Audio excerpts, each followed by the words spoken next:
Salut, aujourd'hui dans Décodeur des maths, nous allons essayer de démontrer la formule de l'énergie cinétique, cette fameuse formule 1/2 de mv carré.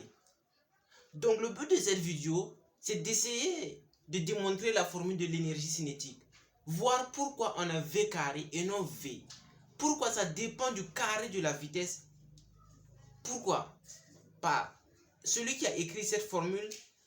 Il ne s'est pas dit, bon, j'aime les carrés, j'aime ce qui est au carré, donc je vais écrire 1/2 de mv carré. Non, ça ne se passe pas comme ça.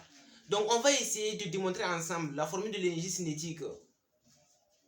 Mais je ne vais pas utiliser une approche différentielle. C'est-à-dire, je ne vais pas faire avec les intégrales. Non, non, non. On va aller avec une simple intuition et démontrer cette formule qui est simple. Pour votre information, celui qui a été le premier a proposé une formule de l'énergie cinétique, c'est Gottfried Leibniz. Oui, il appelait ça, qu'est-ce qu'il appelait? Il appelait cette formule, il appelait l'énergie cinétique la force vive. Voilà, c'est ce qu'il appelait. Et lui, il a proposé mv carré. mv carré. C'est ce que lui, il a proposé. mv carré. Il était à 2 doigts de trouver la bonne formule. Mais quand même à l'époque, ça c'est un exploit. Hein. Donc, pour démontrer la formule de l'énergie cinétique, je veux que vous imaginez un vaisseau spatial dans l'espace intersidéral. Voilà, on a un vaisseau spatial dans l'espace intersidéral. Au lieu d'imaginer, je vais vous aider, je vais dessiner, même si ça ne sera pas joli, je vais dessiner. Donc, vous imaginez ici, comment dessiner un vaisseau spatial, mais je ne sais pas comment dessiner.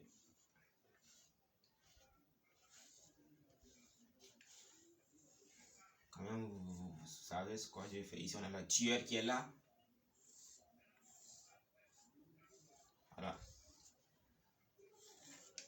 Voilà, ça c'est mon vaisseau spatial. Je vais l'appeler KB. Donc ça c'est le vaisseau spatial dans l'espace qui est dans l'espace intersidéral. Et donc pour pouvoir démontrer la formule de l'énergie cinétique, on va se dire que le vaisseau spatial déjà éjecte des gaz. Hein. Voilà, pour pouvoir avancer, voilà, on a des gaz qu'il va éjecter, pour qu'il puisse se propulser. On a des gaz qui sont ici, éjecter des gaz comme ça. Voilà. Vraiment, il est dans l'espace intersidéral. Donc, ce qui va se passer, c'est que pour démontrer notre formule de l'énergie cinétique, je vais choisir un axe gradué que j'appelais X, l'axe X. Donc, je choisis la position initiale de l'engin spatial comme étant la position initiale, c'est X égale 0. Donc, ce que je vais faire, donc ça, c'est X. Et la position initiale, c'est, bon, est-ce que je vais choisir 0? Bon, je ne vais pas choisir 0. Je vais choisir une autre position. Je vais dire que là, ici, on a 0. Et ici, c'est une position quelconque que j'ai appelée L. Voilà. Et c'est comme ça que nous allons démontrer cette formule de l'énergie cinétique. Donc, vous voyez, donc voici le chemin que j'ai fait. Vraiment, ça sera facile de démontrer cette formule de l'énergie cinétique. Vous allez voir, c'est trop simple là. Voilà, on va démontrer ça, c'est simple. Voilà. Oui, c'est simple. Donc, ici, pour démontrer cette formule de l'énergie cinétique, il faut d'abord savoir que notre engin spatial, notre vaisseau spatial est dans l'espace intersidéral où il n'y a aucun frottement. C'est-à-dire que si ce vaisseau, voilà, éjecte les gaz, il va partir en ligne droite comme ça, puisqu'il n'y a aucune autre force qu'il va subir, hein, ce vaisseau. Aucune autre force. Donc, en ligne droite comme ça. Il va partir en ligne droite. La seule force qui est là, c'est la force de ses réacteurs. Donc, ce qui va se passer, c'est qu'on va dire que l'énergie cinétique, comme il y a la conservation de l'énergie, ce qu'on va dire, c'est que l'énergie cinétique, bon, pas l'énergie, oui, l'énergie cinétique de ce vaisseau, c'est égal au travail fourni par les moteurs, voilà, du vaisseau. Donc, on va dire que l'énergie cinétique de ce vaisseau, l'énergie cinétique de ce vaisseau égale au travail F. C'est-à-dire, l'énergie cinétique de ce vaisseau, c'est égal au travail fourni par les réacteurs qui sont là. Voilà. C'est-à-dire que si je parle de travail, il y a une force. Oui, bien sûr qu'il y a une force. Voilà, ces réacteurs vont provoquer une force, n'est-ce pas? Donc, énergie cinétique, ça fait travail de F. Pourtant, moi, je sais que le travail de F, ça fait F scalaire L. Voilà. Le travail de F, ça fait F en produit scalaire avec L, n'est-ce pas? Oui. Mais comme la force et le déplacement, c'est parallèle, quand je fais le cosinus de 0, ça fait 1, parce que on a un angle 0 qui est là, 0. Voilà, le cosinus de 0, ça fait 1. Donc, je peux tout simplement écrire que ça fait F fois L. Voilà. Donc, maintenant, F, ça vaut quoi? C'est là que va intervenir la fameuse équation de Newton. Une équation que j'aime vraiment. Vraiment, cette équation, elle est élégante. Elle décrit la dynamique. Elle est aussi simple. Une équation simple qui écrit beaucoup de choses. C'est pour cela que Einstein lui-même a dit que la plupart des grandes théories résident dans leur simplicité. Les grandes théories sont simples, pas besoin de compliquer les choses. Comme G mu égale 8 puis G sur C puissance 4, c'est simple. Bref, ça c'est pas important. Donc, le travail de F, ça fait F fois L. Et maintenant, que vaut F? F, que j'ai écrit avec petit f, ça fait M fois A. C'est-à-dire que ce petit f là, c'est égal à M fois A. F, c'est ce f là qui est là, mais je préfère écrire petit f, je ne sais pas pourquoi. Je préfère écrire petit f. F, c'est égal à M fois A. Maintenant, il reste à trouver A. Est-ce qu'on a trouvé A même? Il reste à trouver A. Bah, on n'a pas besoin de trouver A. Ce qu'on a trouvé, c'est L. C'est L. Donc, on va essayer de trouver L. Quelle est l'expression de L? C'est-à-dire que la position là, la position de ce vaisseau-là, on doit essayer de trouver une équation qui nous donne la position de ce vaisseau en fonction du temps. Et on va injecter ça ici, on va progresser. Je te dis qu'on a trouvé L. C'est L, on a trouvé. Regarde ici, c'est L, on a trouvé. Je veux profiter pour expliquer quelque chose. La force qui est ici, je précise encore que c'est la force des réacteurs qui sont là. Parce que ces réacteurs-là vont exercer une force sur le vaisseau. Et cette force vaut la masse du vaisseau fois l'accélération. Voilà, je précise, ça c'est important. Donc ici, on a F égale MA. Bon, j'ai dit qu'on a trouvé L. Et rappelle-toi ici, c'est quoi? Regarde. C'est-à-dire, la fusée là, bon, l'engin spatial qui est là, le vaisseau va accélérer, n'est-ce pas? Va accélérer. Donc c'est 1MRUA. C'est un mouvement rectiligne uniformément accéléré. Et ça, on connaît déjà les formules sur le mouvement rectiligne uniformément accéléré. Si le vaisseau a quitté avec une vitesse initiale qui est nulle, voilà, position initiale qui est nulle, c'est L égale, avec une position initiale qui est nulle, c'est L égale 1 demi de AT carré. 1 demi de, donc c'est ce qu'on va écrire, on va pas compliquer les choses. Donc L, en réalité L, ça dépend du temps. C'est L de T. L de T, parce que la position de ce vaisseau dépend du temps. Le vaisseau va bouger et c'est égal à 1 demi de A, de l'accélération, 1 demi de A fois T au carré. Ça, c'est une formule bien connue qui est là. C'est une formule bien connue. Voilà, c'est pas quelque chose de miraculeux. On connaît cette formule. Donc, tout simplement, on va injecter ça ici. Donc, on va dire que le travail de F, et n'oubliez pas que le travail, c'est l'énergie cinétique. Le travail de F, c'est égal à 1 demi de A. Qu'est-ce que je suis en train d'écrire? Non, plutôt M fois A. Voici M fois A. Fois 1 demi de A. T au carré. Donc ça, c'est le travail de F. Et c'est égal à 1 demi de M, n'est-ce pas? Fois A fois T. A fois A. Donc A fois T au carré. N'est-ce pas? Puisque ça c'est A fois A qui fait A au carré avec T au carré. Donc je peux réécrire que c'est 1 demi de M fois A fois T, le tout au carré, n'est-ce pas? Donc 1 demi de M fois A T au carré. Ça c'est le travail. Mais si on fait un peu attention, si on regarde le AT, le A fois T c'est quoi? Bon, J'ai plus besoin de te dire, tu connais déjà, si tu maîtrises les formules. Tu sais que A fois T, c'est la vitesse. C'est la vitesse. Dans le mouvement rectiligne uniformément accéléré, c'est la vitesse. C'est la vitesse. Mais c'est la vitesse. Donc, tu fais de remplacer par la vitesse. Ah, mais il y a un problème. Cette vitesse dépend du temps. On a un temps. Donc c'est tout simplement, le travail de F que je peux en dire encore que c'est l'énergie cinétique.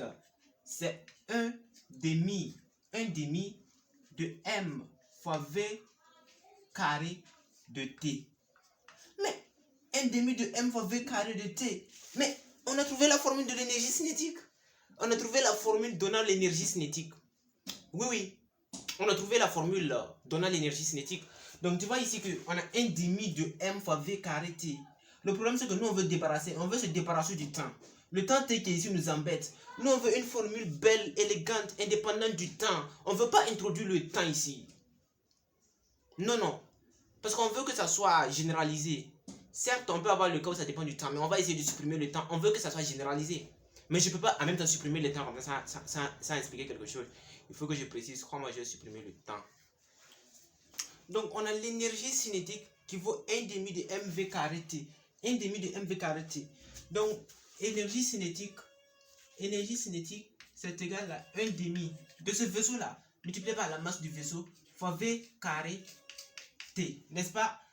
Moi, je te dis qu'on veut supprimer le temps. Et pour supprimer le temps, il ne faut pas oublier que c'est l'accélération. La vitesse, là, vous voyez que la vitesse, elle cache une certaine accélération, n'est-ce pas? Donc, pour que ça soit indépendant du temps, il faut qu'on supprime cette accélération qui est là. Oui. Il faut qu'on supprime l'accélération. Et pour supprimer l'accélération, il faut qu'on supprime la force.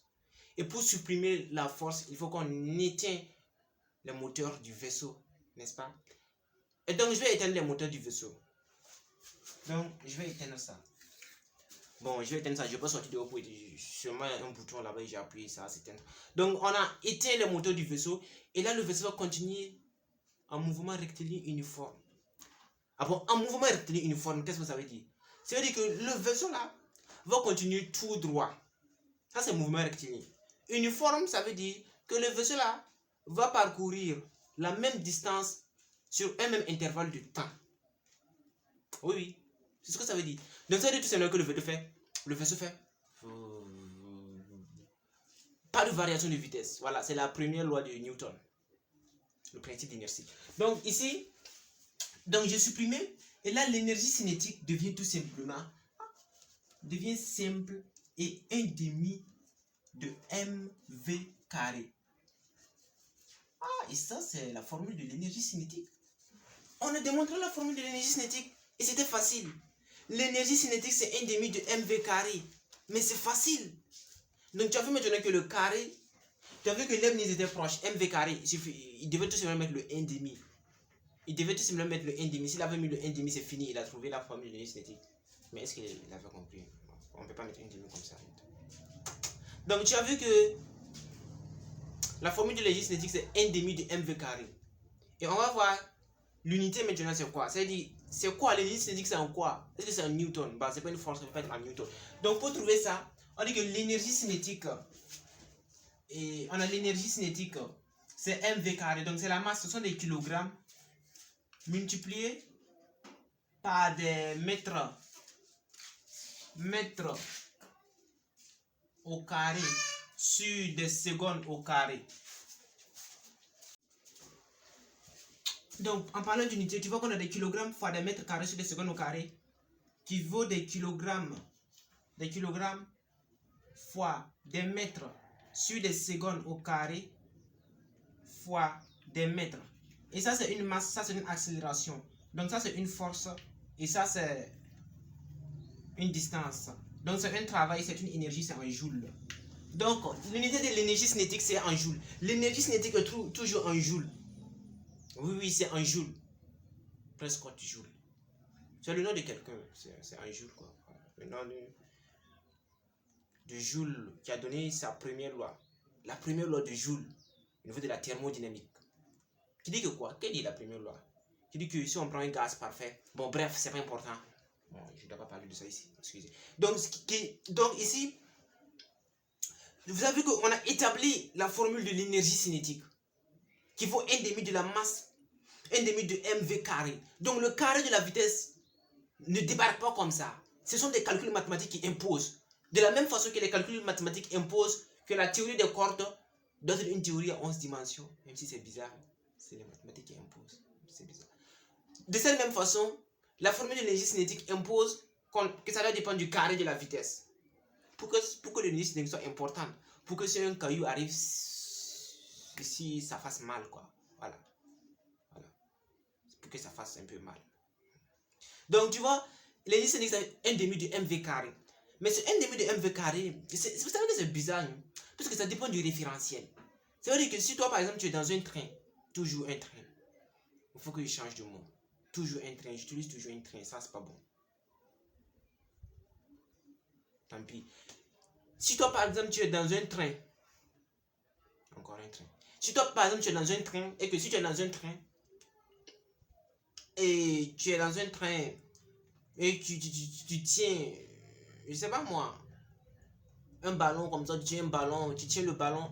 Donc pour toi, tu es dans le train, le ballon, il est au repos avec toi, voilà, vous ne bougez pas, le ballon ne possède aucune énergie cinétique. Mais moi qui suis dehors, moi qui ne fais pas partie de ton référentiel, moi je vois que le ballon avance. Donc le ballon a une énergie cinétique. Donc pour te dire que l'énergie cinétique dépend tout simplement du référentiel. L'énergie cinétique dépend du référentiel. C'est extraordinaire, c'est bizarre. Ça dépend du référentiel. Donc même si cette clé a une vitesse comme ça, dans un référentiel, elle n'a pas une vitesse, elle n'a pas d'énergie cinétique. Donc l'énergie cinétique dépend du référentiel. Donc pour quantifier l'énergie de notre vaisseau, l'énergie cinétique, c'est tout simplement 1/2 de mv carré. Voilà, 1/2 de mv carré. Et quand on a éteint le moteur, on a supprimé la force, ça dépend plus du temps. On va continuer comme ça. Donc l'énergie cinétique, c'est 1/2 de mv carré, c'est en joules, et on a démontré ça. Et c'est important de démontrer souvent les formules. Parce que Einstein a dit un jour que lui il déteste. Dis-moi ce que je t'ai dit de me dire. Dis-moi ce que je t'ai dit de me dire. Est-ce que tu sais ce que tu avais dit? Si tu le sais, dis-moi en commentaire. Donc à plus pour de nouvelles vidéos. N'oublie pas que ça dépend du carré de la vitesse. Et fais attention avec un caillou qui vient sur toi.